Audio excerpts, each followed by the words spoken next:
wait for, I don't want to call her out, but. Madam President. Madam President, that's right. Just trying to be good, not call out people.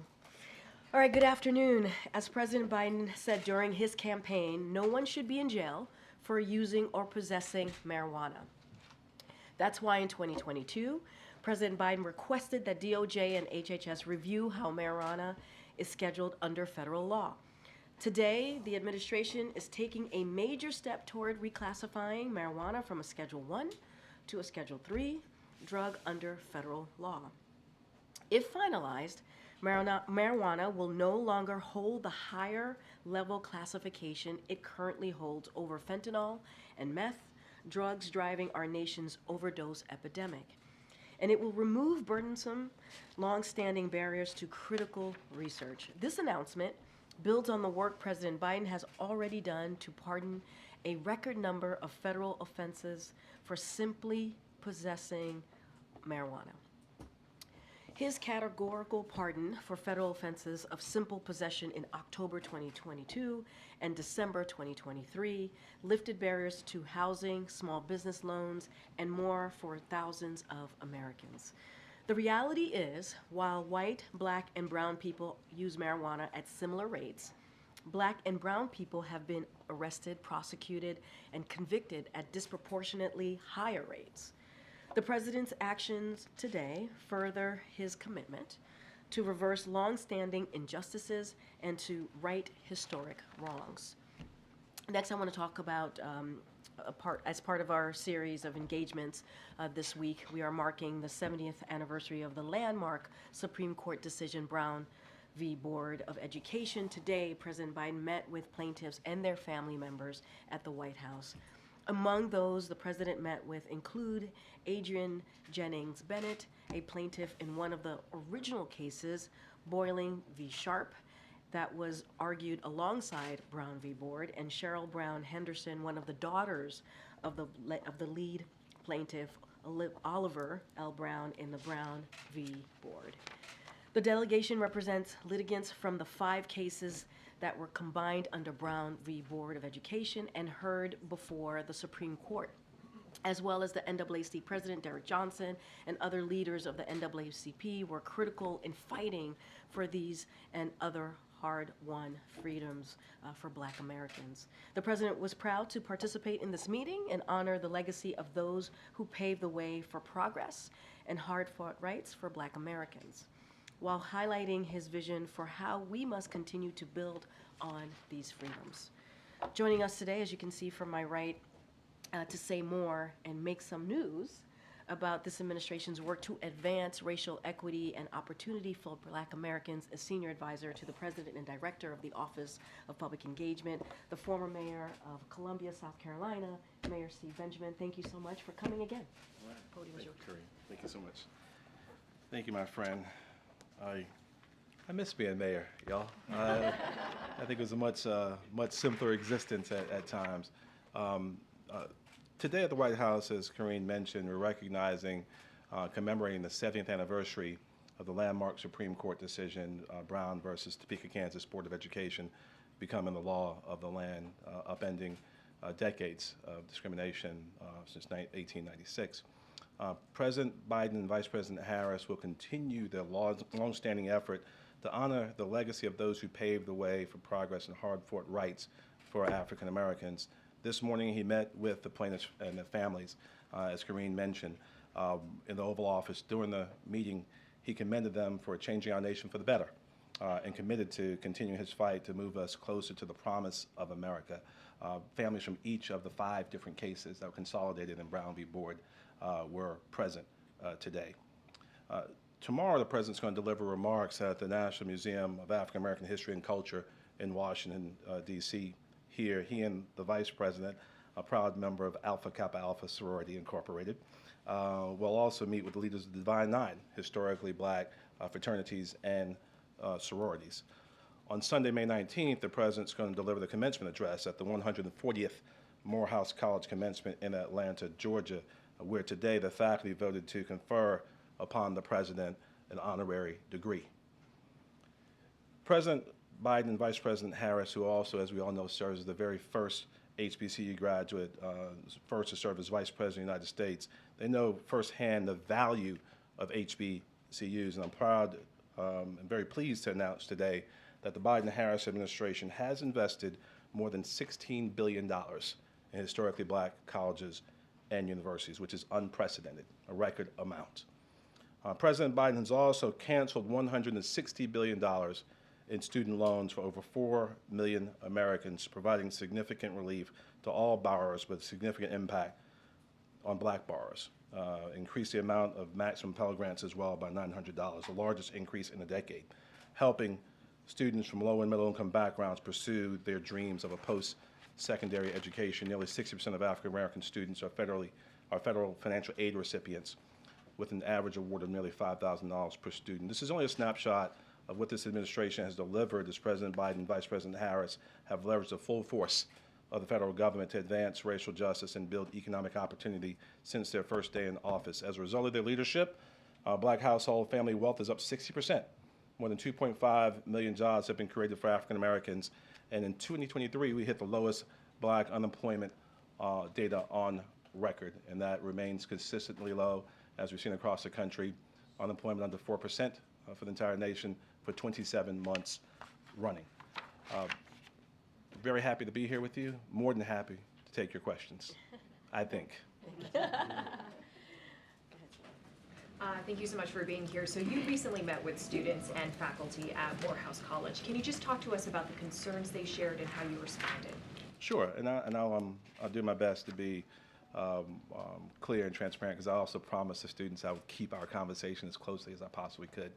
But every day, as Director of Public Engagement here, we get out across the country. I try to spend at least 2 days of every week on the road somewhere, doing what my grandmother and other loved ones might say: God gave you 2 ears and 1 mouth for a reason. You listen twice as much as you talk. And really wanted to lean in with these young leaders to hear what they wanted to hear on their very special commencement day. Many of you know that 4 years ago, many of them were denied a commencement because of the pandemic, the greatest pandemic since 1918, and wanted to make sure that the president's goal to center these students and have a chance to discuss the real issues of the world that they might have to address as leaders going forward was important. So we sat there, we talked about everything. I mean, we talked about the status of the world. Certainly, many of them wanted to talk about the Middle East and war. We talked about reconnecting communities and the amazing $160 million going in just up the street, the Stitch project in Atlanta, working to undo some of the damage done by previous infrastructure investments, and how it's reconnecting in a very reparative and restorative way the Sweet Harboring community. We talked about wealth creation. Each and every one of these young men, who I will say were exceptional. 5 students, all graduating seniors, going off to do great things at fine institutions and great places to work. 4 faculty members and 2 administrators shared individually, one by one, the things that were important to them to try and hear. But the common thread was they wanted to make sure we were centering the young people, and the president did that on Sunday. So, but we talked on any range of issues. I have a college-age daughter who also attends an HBCU, and a 17-year-old as of today. Happy birthday, Jordan Grace Benjamin, who is plotting world domination and takeover as we speak. She's a real politician in the family, but their concerns and interest areas were not dissimilar from the 2 teenagers who live in our household. And do you or the president have any concerns about the president's address overshadowing the commencement, as we've heard from some students publicly? Sure. No, obviously, I think what's going to be most important are the words that the president articulates, and I know that he feels very deeply about what this means to these young men. And I say young men, many of you know that Morehouse is a unique institution. Some of you who are familiar with the legacy of the great school is probably the only place in the country, if not the world right now, where that many amazingly talented young men are being trained for leadership in the world at one time, young black men. No, the goal will be to make sure that we use this as an opportunity to continue to elevate the amazing work that's been done at Morehouse over the last century and a half. Yeah, Mayor Benjamin, I do wonder what kind of reception do you, having been there, expect the president to receive at Morehouse? Also, does he plan to have any direct engagement with students or faculty there? A lot of them that I've talked to have said, you know, we don't just want a campaign speech or a speech at us, but we want to be able to talk policy or talk about their issues. Sure, I'm sure the president will have a chance to engage with faculty, staff, and students while he's there, and I know that he looks forward to it. Did I answer that question? Yeah, well, Okay. the first one, what kind of, having talked to students in Morehouse, what kind of reception do you expect him to receive? Sure, it's so important to realize that no community is monolithic. Even some of the range of opinions that we received last Friday and that I've heard from speaking with literally dozens and dozens of folk just about this speech over the last several days, people have different thoughts about what they might want to hear. I do know that the president, again, is very focused on centering these young men and what this transition in life means to them. So we listen very closely. We've received those messages and we shared those with the president and his speechwriting team. Thank you, Mr. Mayor. Happy birthday to your daughter. Thank you. Does the president share the president of Morehouse College's belief that the graduation ceremony should be halted if there are protests or disruptions? You know, I'm going to let Morehouse handle Morehouse and let Dr. Thomas, who's been wonderful to work with, as we prepare for the commencement. I'll let him speak for Morehouse College. The president's been very clear. I mean, we live in a amazing country where you have 3 estates of government and you have a 4th estate that personifies the importance of the right to free speech. And you do it well. That right to free speech extends to even those who wish to protest, and he respects that, and he makes it a point to lean in when there are protesters in the very same space. So we'll respect that. I think as long as they're peaceful protests that don't disrupt the amazing moment that is for each of those graduates there today, I think we'll all consider this a success. Did the White House ever consider canceling the speech once you learned that there likely would be protests? No, not that I know of, but I'll defer that to someone else. No, ma'am. Hi, Mr. Mayor, thank you. Recent polls have Joe Biden and Donald Trump neck and neck among black voters, hoping to stay away from the Hatch Act. But do you think that the president's message is resonating with black voters?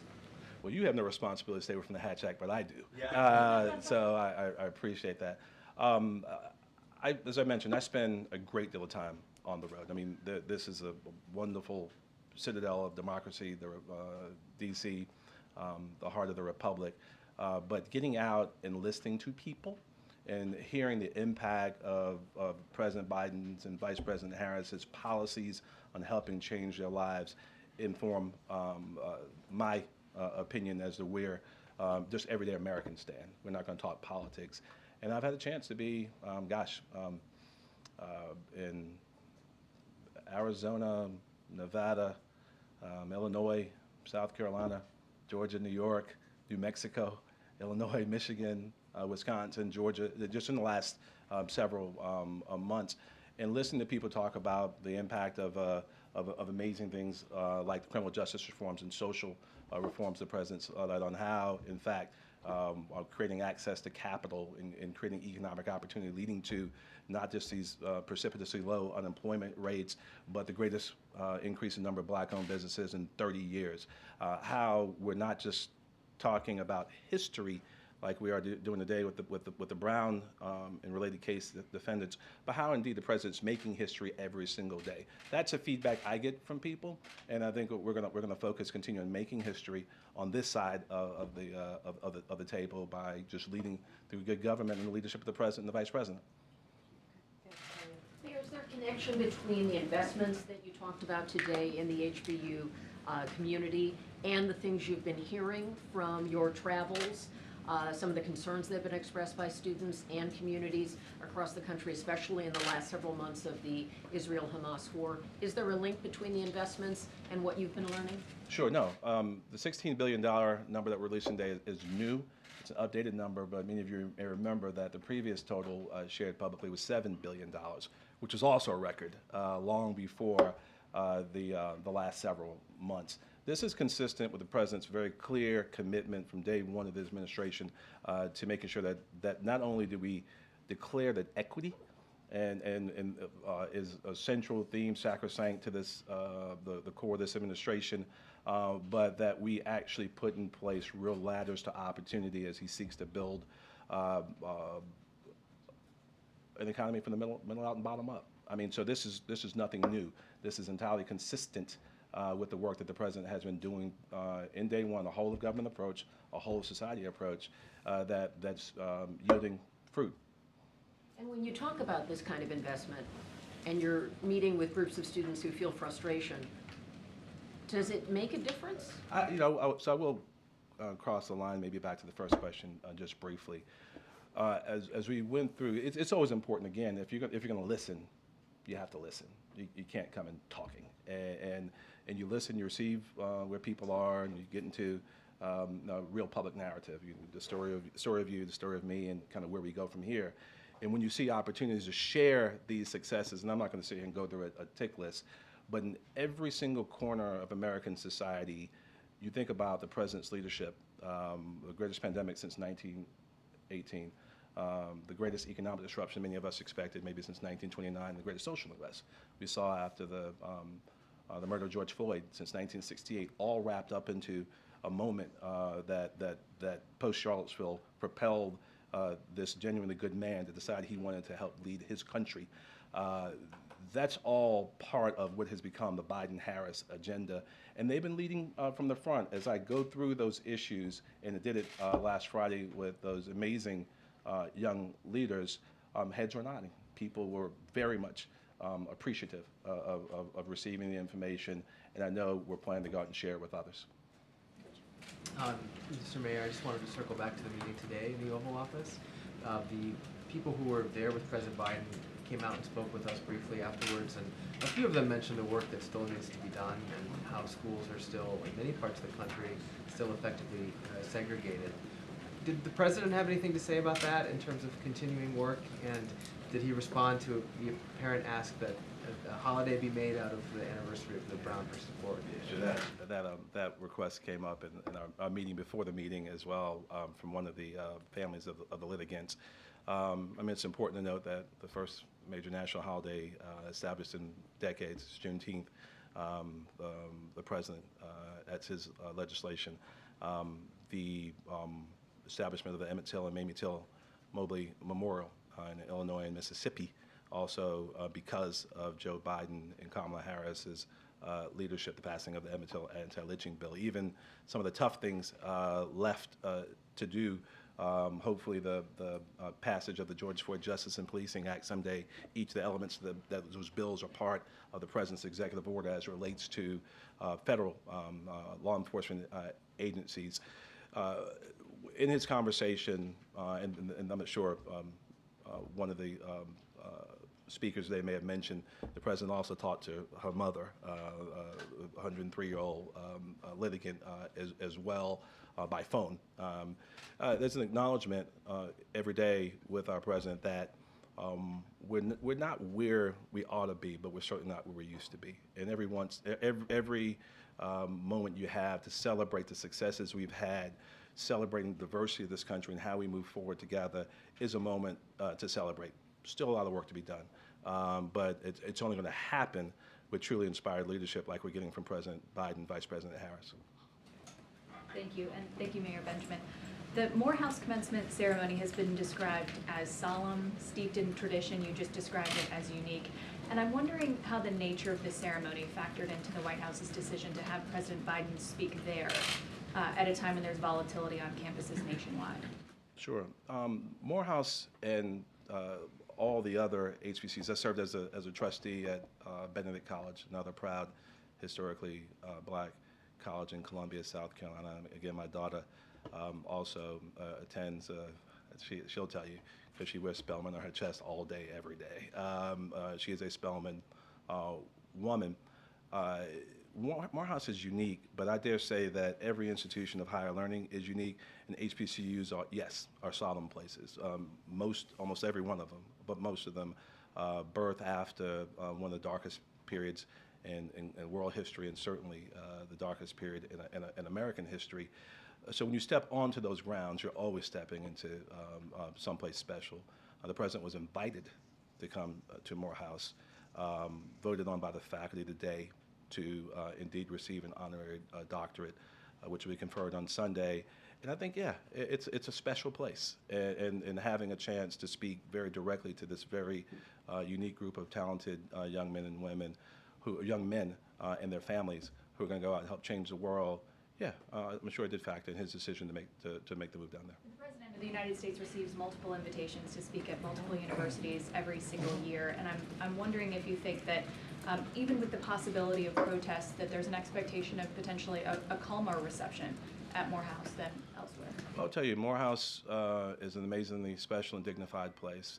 Yes, he does receive a lot of invitations, but this president has also been very intentional over the course of his career and certainly his presidency to always make sure he makes time to go to HBCUs. He delivered the commencement address at Howard last year. He's been at SC State's commencement address. He's obviously spoke to the president of Delaware State, where President Biden will tell you that he got his political start decades ago, spoke to Dr. Allen today, and obviously it's special to him, and he realizes that not only a speech, but more importantly, the $16 billion in resources to support this amazingly talented group of young leaders, that he doesn't just talk the talk, he walks the walk. Okay, we're gonna start wrapping it up. Go ahead. A question on the Oval Office meeting, and then wanted to follow up on something else. You said, had the president met with the families involved in the Delaware case prior to today's Oval Office meeting, or was this his first time meeting them? You know, it was interesting, and obviously this is my first time in the same space with each of them, and he spent a significant amount of time with the Delaware families.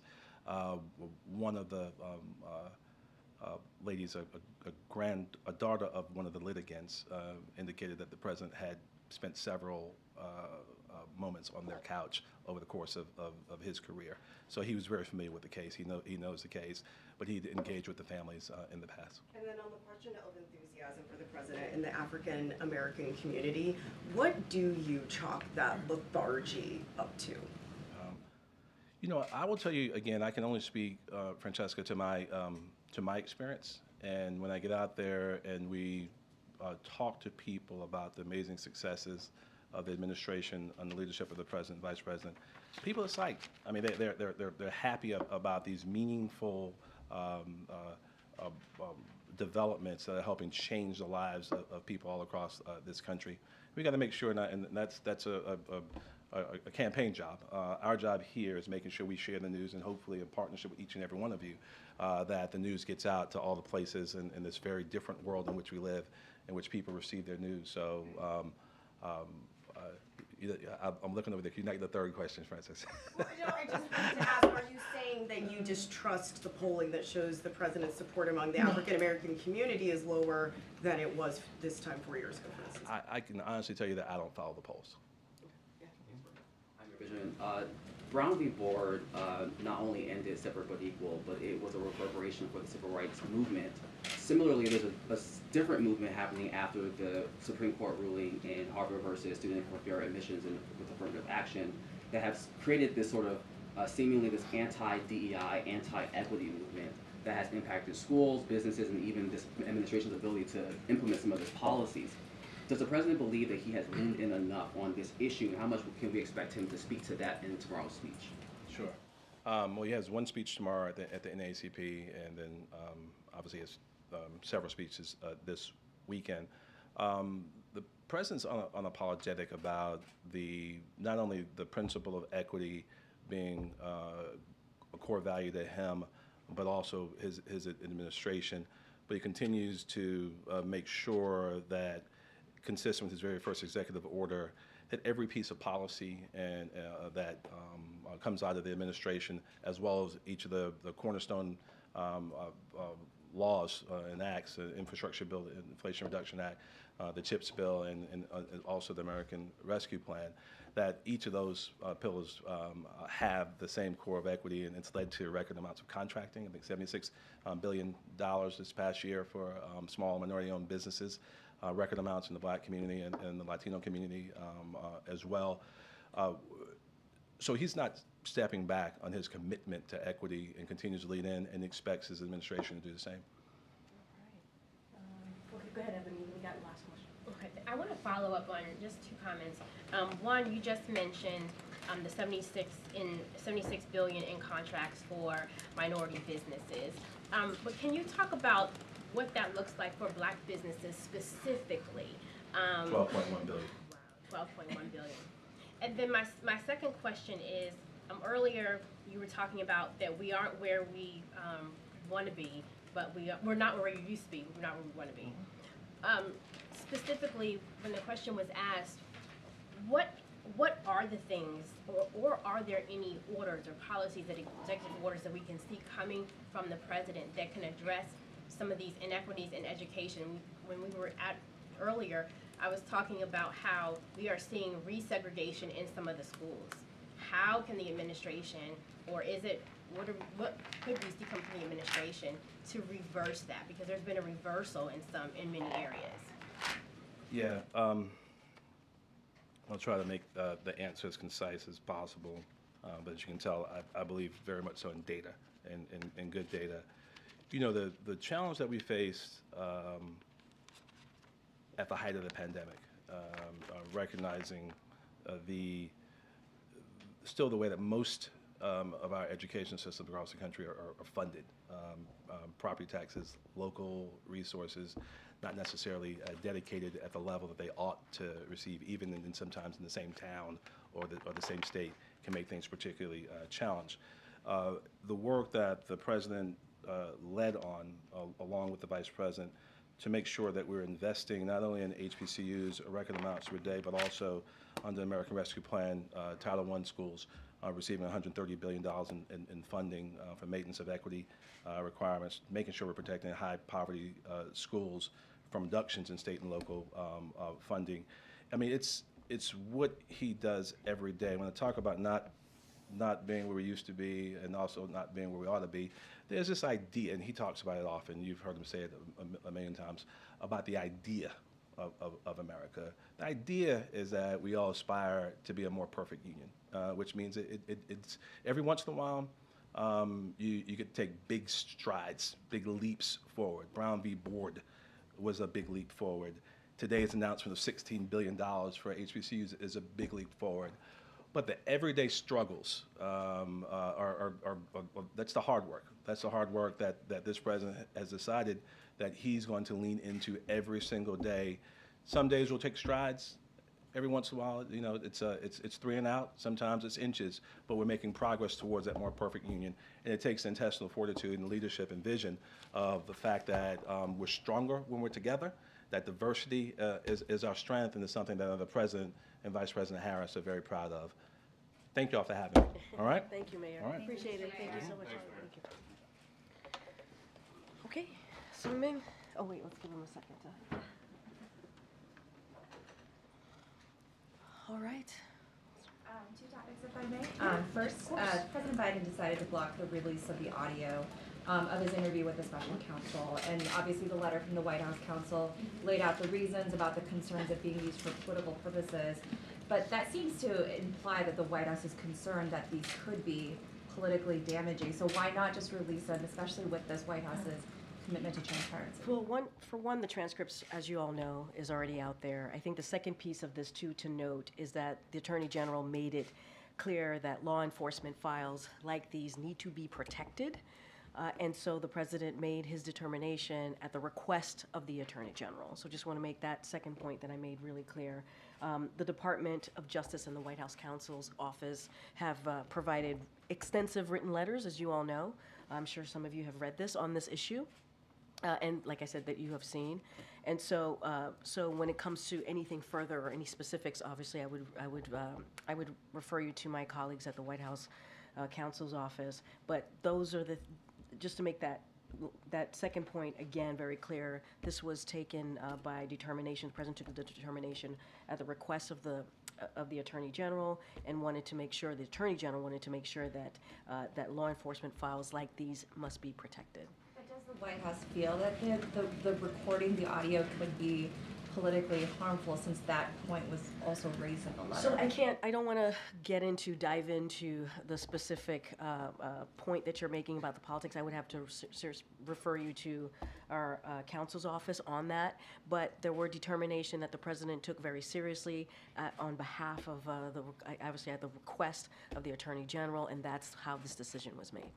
On the shooting of the Slovakian prime minister, I know the president released a statement yesterday, but now that it looks more and more clear that it appears to have been a politically motivated attack, I was wondering if the White House had more to say on that front and those potential motivations. So don't want to go beyond what I said here at the lectern yesterday. Obviously, we wish him a speedy recovery.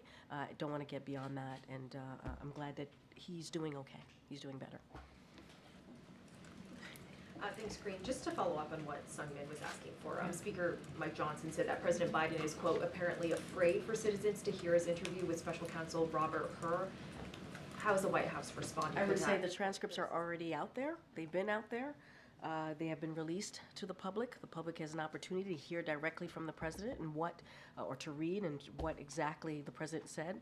The Attorney General made it clear that law enforcement files like these need to be protected, and that's the determination that was made. Anything further, anything specifics, I certainly would refer you to my colleagues, but that was a determination that was made, and again, anything more to that, I would refer you to my colleagues. You talked about the transcripts being released, but as you know, hearing something and reading it is very different, and if the transcript is already out there, why is it different to have the audio there? Like I said, there were determinations that was made by the president at the request of the Attorney General, and so we took that very seriously. The president took that very seriously, and so that's what I would say to your question. Just one more question on another topic, with Xi Jinping meeting with Vladimir Putin at the summit in Beijing. They pledged to deepen their strategic partnership.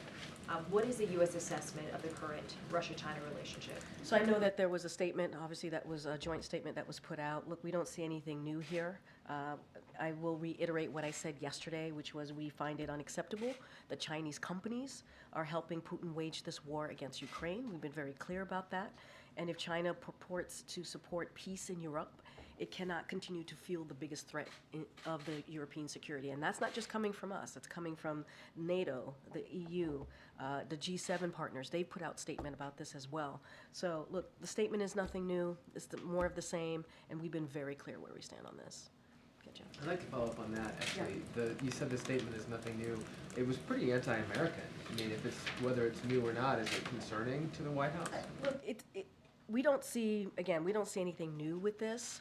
We've seen this before. I get the point that you're making. We've seen this type of bilateral statement from those two countries. We have been very clear about this, and it's not just us. You've heard from the EU, you've heard from the G7 partners, you've heard from NATO, look, we have been all of the allies and partners that I just mentioned. We've been very clear on making sure that we do everything that we can to give the brave people of Ukraine who are fighting Putin's aggression the security assistance that they need. And that's why it was so important to get that national security supplemental. You heard us announce $1 billion on the day that it became law, that national security supplemental, to get that funding out.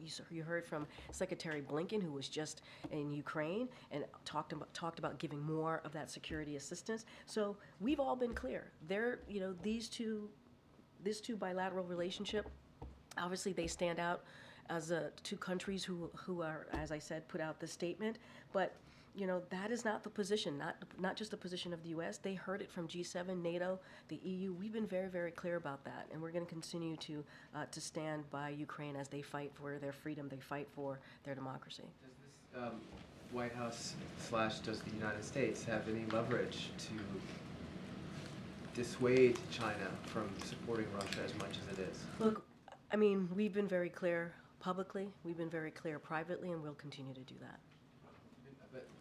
But that doesn't answer my question. Like, saying you've been very clear, what kind of leverage do you have to change this? Here's what I say, Jeff. When you have the EU, you have the G7, you have NATO, all saying what we are saying right now, which is we're going to protect or continue to help Ukraine defend itself, that says a lot. We're talking about partners and allies here who mount a pretty strong force here in saying that we're going to continue to support Ukraine. I mean, I think that says what you need to know. There's just nothing more you can do about China. I mean, look, I'm not going to talk about bilateral relationship. I said this yesterday. What I can speak is to what we've reiterated over and over again is that it is unacceptable for Chinese companies and how they're helping Putin wage this war against Ukraine. We've been pretty clear about that. But the fact that this is the president that has been able to bring NATO together, right? Been able to make NATO the more stronger than it's ever been. That's important. The fact that he's been able to bring more than 50 countries together in order to make sure that Ukraine has what it needs to fight against Putin's war. That says a lot. That says a lot about this president's leadership, and says a lot about where other countries are. I mean, our partners and allies came together in support of Ukraine, and we're going to continue to do so. Thank you, Karine.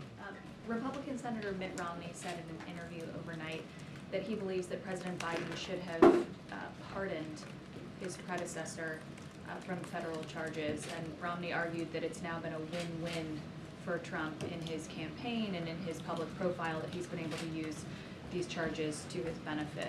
I'm not going to speak to pardons from here. I'm just not, especially for a candidate for a 2024 election. I'm just not going to speak about it from here. Diplomacy is obviously a presidential power. I'm just not going to speak about it from here.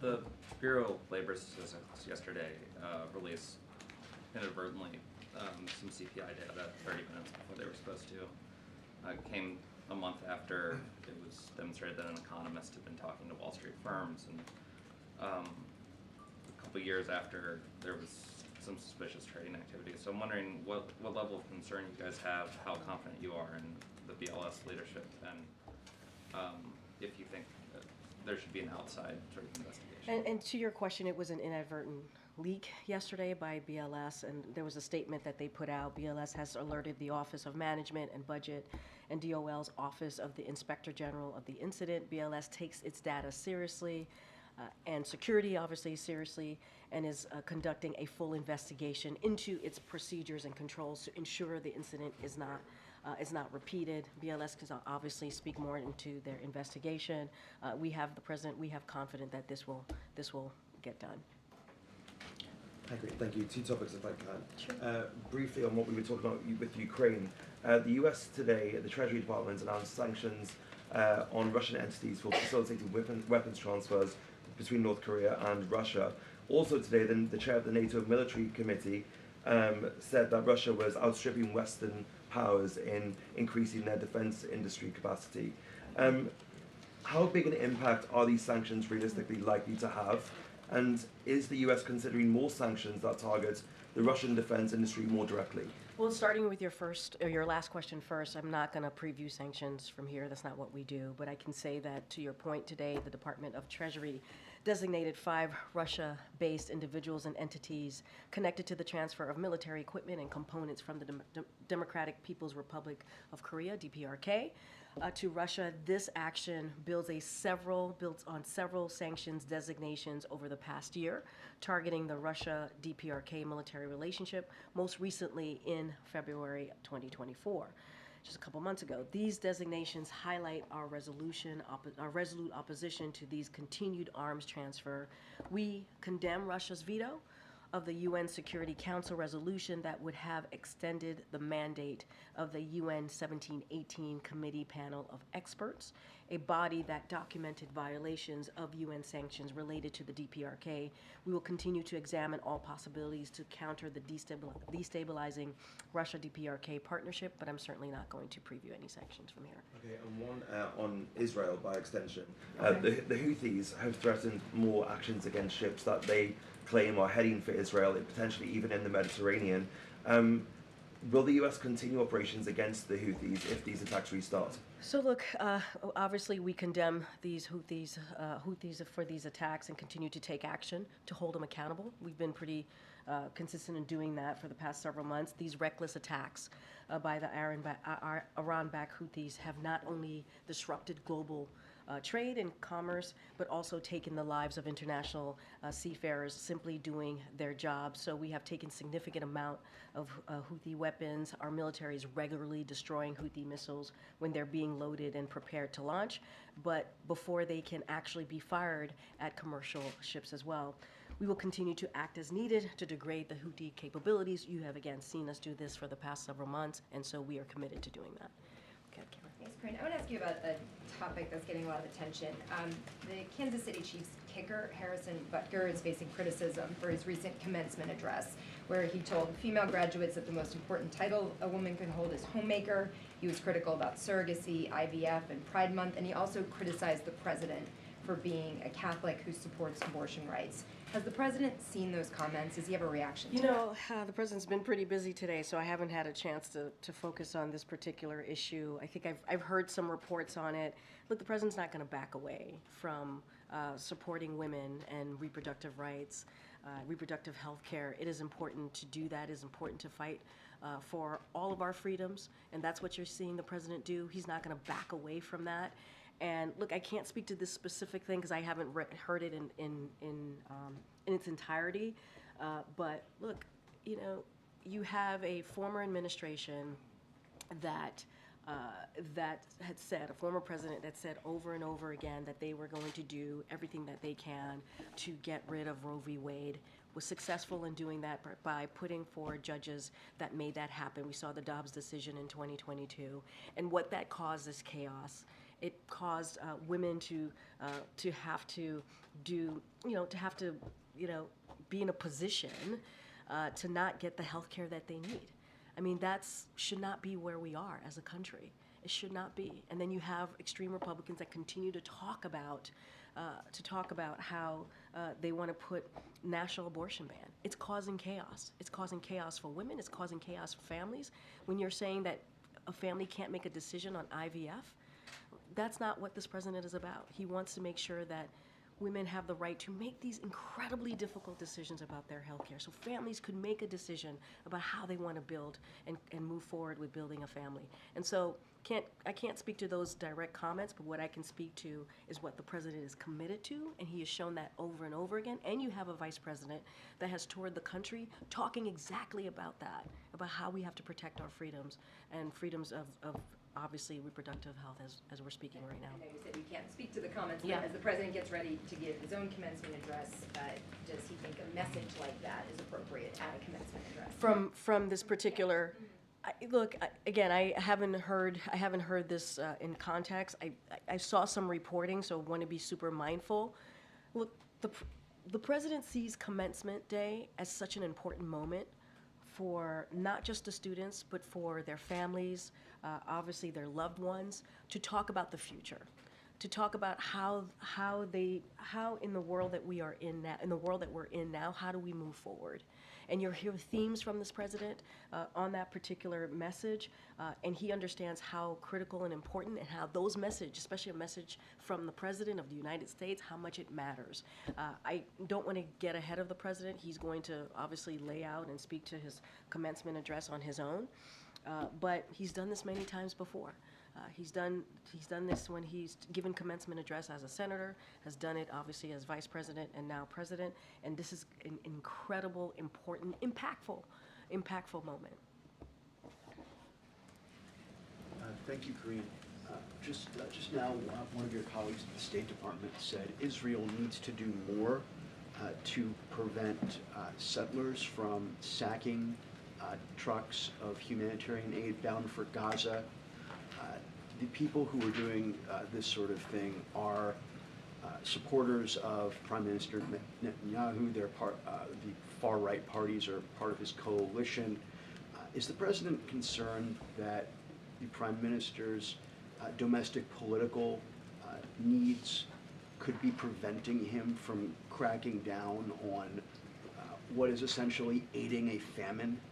So look, a couple of things. I do want to give an update on humanitarian aid that has gone into Gaza. I think it's important. Since April 5th, more than 7,000 trucks have been moved into Gaza, so that is an update. Yesterday, nearly 250 trucks moved into Gaza, both via Kerem Shalom, so that is open, so that is important, as you all know, in southern Gaza. and a new crossing, Erez West, in northern Gaza. So we have seen trucks go in, and I think that's important to note, and that's because of the president's push and relationship with the prime minister, and insisting and pushing and saying we need to get more aid into Gaza because we know how dire the humanitarian situation is. However, with saying all of that, we remain concerned about ongoing limited operations at the Rafah boarding crossing and also the Erez crossing. I know I just mentioned that's a new crossing, but we want to get more in, as well as the ability of humanitarian partners to move within Gaza to deliver assistance and fuel to the vulnerable people who need it. So this level of aid remains insufficient, and we want to continue to press Israel to increase the level of assistance moving into Gaza. I cannot speak to the Prime Minister domestic politics. That is for him to speak to. What I can speak to is what we have been working on doing and how much we understand the importance of getting that humanitarian aid in, and that's what we've been doing. I understand that you can't speak to the Prime Minister's motivations. What I asked you as the spokesperson for the President is the President concerned that Prime Minister Netanyahu's domestic political situation may be imperiling U.S. efforts to get more aid into Gaza? What I'm saying is that we understand what I just laid out is not sufficient. We want to get more in. We are continuing to have those conversations with Israel, and we have seen some progress. We need to get more in. And so the President is committed to that, and that's what you have seen from this President. That's what I will speak to. Yeah, Nadia. No, I know you have follow-ups. Go ahead. Just want to follow up since you update us actually on the humanitarian aid. Yeah. But equally as important issue is the fuel. So now the UN agency are saying that no fuel is impossible to get fuel to Gaza, and it's vital for the hospitals. So what efforts are the White House is leading to push the Israelis to allow fuel in? So as you know, the pier is in place, which is very important. It'll be operational in upcoming days. So that's important, and obviously the Department of Defense will have more specifics on that. And so we're confident that we're going to be able to distribute this type of aid to get that in to Gaza. And so we continue to have conversations with the UN and the Israelis and also NGOs to ensure humanitarian workers are protected, and we continue to get that aid in. You heard from the National Security Advisor just days ago speak from this lectern to say that we are trying to do everything that we can from air, sea, and land to get that humanitarian aid in. We understand how critical that is to get done, and so this pier is now in place, and up next couple of days, coming days, we'll get that moving, and that is one way. Obviously, we're going to get that fuel in, get the aid in, and obviously we're still working on the land crossings, and as you just heard, I gave some updates on the trucks that have gone in to a new crossing that just opened up, and obviously Kerem Shalom. So we are committed, this President is committed in getting that done. Question. Yesterday I did an interview with Senator Lindsey Graham, and he said basically that a defense and security comprehensive package with Saudi Arabia it could happen sooner than later, and he suggests that actually it could happen under a democratic administration, and he's willing to help the president to deliver it. So long, yeah. The region. Can you just? Well, I can't confirm Jake's travel, but go ahead. All right. Well, we can confirm it. I cannot confirm it from here. I appreciate that. But can you whip this in and basically tell us that if the White House believes this deal could happen, later on link it obviously to what happened in Gaza and the Well, we've been very consistent about our long-term goal for a more peaceful, stable, prosperous, and integrated Middle East region, and that remains a focus for us. That remains a focus for this president. That remains a focus for our U.S. foreign policy. That will always be where we stand on that, and we continue to have conversations on these issues to include the need of a pathway to a Palestinian state, which is the only way to establish a sustainable peace between the Israelis and the Palestinian. That continues to be, we've been, again, very consistent about that.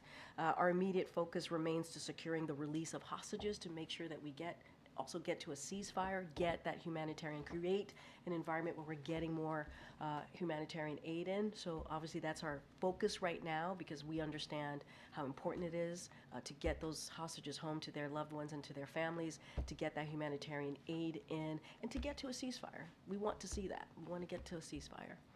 Okay, Michael. Thanks, Karine. The governor of Florida signed a bill today that effectively erases all references to climate change in Florida law. Do you have a response? It's pretty shameful.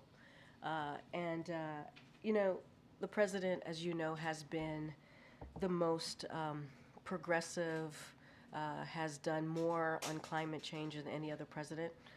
And so we are committed in dealing with this crisis and meeting our goals. And you have heard from this president, and it is unfortunate. It is unfortunate that there are climate deniers still out there. There's a lot more work that we need to do, and so we think that's shameful. The administration also today organized a deportation flight of 100 Haitians to Haiti. How does the administration at this point justify deportation flights to Haiti given the situation on the ground there? So you've heard from us many times. We are urgently trying to, urgently working with the international partners in Congress to expedite the deployment of the Kenyan-led multinational security support MSS mission, as you've been hearing. We've contributed $300 million to that mission, and we want to bolster the Haitian police.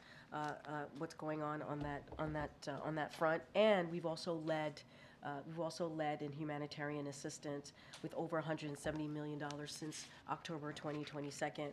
We understand the situation is dire in Haiti. We understand that, and we are clear-eyed that the economic, political, and security and stability are key drivers for migrants around the world. And so obviously, as you all know, you've been tracking what's going on in Haiti. So we are closely monitoring the situation and the routes frequently used by migrants to reach our borders, and would stress that at this time, irregular migration flows through the Caribbean remain low. But that said, we are always planning for contingencies, and we believe that is important as well. I can't speak to this particular incident. I have not spoken to the team about this yet, but we get how dire it is there, and that's why we've tried to move up our humanitarian assistant here, leading the world in getting that humanitarian aid, and we're trying to get the MSS in place so that we can give the support to the Haitian National Police in dealing with the dire situation that's happening. Okay, go ahead, Patsy. Thank you, Karine. Israeli Defense Minister Yoav Gallant yesterday publicly questioned Prime Minister Netanyahu on his strategic endgame of the war, calling out for an establishment of a governing alternative in Gaza that's not Hamas but also not Israeli military rule. And to me, he is basically saying what Jake Sullivan and Secretary Blinken has been urging for the same things this week. Even though this is the first time that Gallant is saying it publicly, this is something that we've known privately from Israeli defense officials for some time now.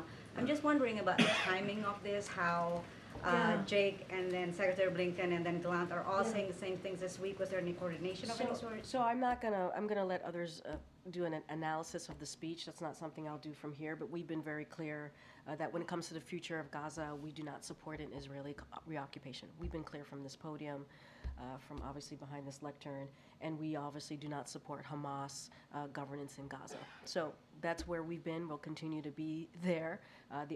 That underscores the importance of having a clear and concrete plan for the day after the conflict in Gaza. As you just stated in your question to me, Jake Sullivan, our National Security Advisor, was very clear about this very recently. And so we have discussed this with the Israelis, and so we'll continue to do that, to have that conversation, but I'm not going to analyze his speech and speak to... Yeah, but I'm not going to speak to timing. I'm not going to give an analysis on it. We're continuing to have those conversations with the Israelis as we have been, and we've made our point, and we've made our stance pretty clear on that. You heard that from the National Security Advisor Jake Sullivan very recently at this lecture. Just more broadly on the ceasefire itself, it appears to be in deadlock right now. So at this point, is the president still confident that his strategic end goal to end the violence in Gaza and then what happens the day after can align with that of Israel and Hamas? Look, we have to continue to be hopeful. This is a president that's optimistic, that's hopeful. We're going to continue to work around the clock to get this done. You know, this could all end today if Hamas would release the wounded, the women, and we've said this over and over again, the elderly. It could end today. But we're determined to get those hostages home. We are determined to get to a ceasefire, to get more humanitarian aid in, and we have to be optimistic. We have to be hopeful here. Okay, all right. Israel said today that additional troops will enter the Rafah area and that its operation there will intensify. Do you have a comment on that? What I will say is that we are continuing to monitor. I'm just going to repeat what Jake Sullivan said from this podium. Nothing has changed since he was here on Monday, and we're continuing to monitor. We made our case very clear about a potential major military operation in Rafah. We have our concerns about that. We've made that clear to our Israeli counterparts. We'll continue to do that. What we have been told by the Israelis and what we have seen is that these are targeted, what we're seeing in Rafah, targeted operations, and we're going to continue to have those we believe constructive, these meetings that we've had have been constructive, not just in those 2 virtual meetings, but on a daily basis. We certainly are talking with the Israeli government. All right, you have the last one. Thank you. The Deputy Director of ICE is telling us that 2 Jordanian nationals are in removal proceedings now after posing as Amazon delivery drivers to crash the gates at Quantico. Does the White House think this might have been a failed terrorist attack? So going to be really mindful. These 2 Jordanians that you're speaking of remain in ICE custody, and given that it is an active law enforcement matter, so I would have to refer you to ICE. I just can't dive into this because, again, there's a law enforcement. This is a law enforcement matter. Something totally different. Oh gosh, where is this going? Have you heard? Oh no. That Vice President Harris is telling friends that she may go back to California and run for governor if the election does not go her way. That is news to me. I would say this, the Vice President has been a great partner to this president. He is appreciative of the work that she has done. It is impressive what she's been able to do on these tours that she has done on reproductive rights, her leadership on gun violence, to fight gun violence across the country, prevention, obviously, and leading in the first historic office coming out of the White House. She has been an amazing partner, and the president appreciates her leadership, and that's all I'll say to that. And oh last gosh. one. Why is President Biden celebrating today the Dow reaching 40,000 if his position, dating back to 2021, about the stock market is, that's not how I judge whether or not we have economic growth? So while we have long said that the stock market is not the economy, and we have said that to your point, it's clear that what we'll say is that the President Biden's economic plan is working. It's growing the middle class, as you hear us talk about all the time. Spurs investment in manufacturing, created almost 800,000 jobs in this administration alone, and infrastructure, and outperform other countries. That's what the president has been very focused on. Record stock market highs under President Biden are good for retirement accounts and household wealth, and that is just a fact. And so, which we would never root for a stock market crash or for Americans to lose their jobs. That's something that we would never root for from here. But obviously, the stock market, again, is not the economy. But we believe that President Biden's economic plan is working. Again, growing the middle class, and I think that's a good thing. I think we should be really grateful for that for the American people. Thanks, everybody. I'll see you tomorrow. Thank you.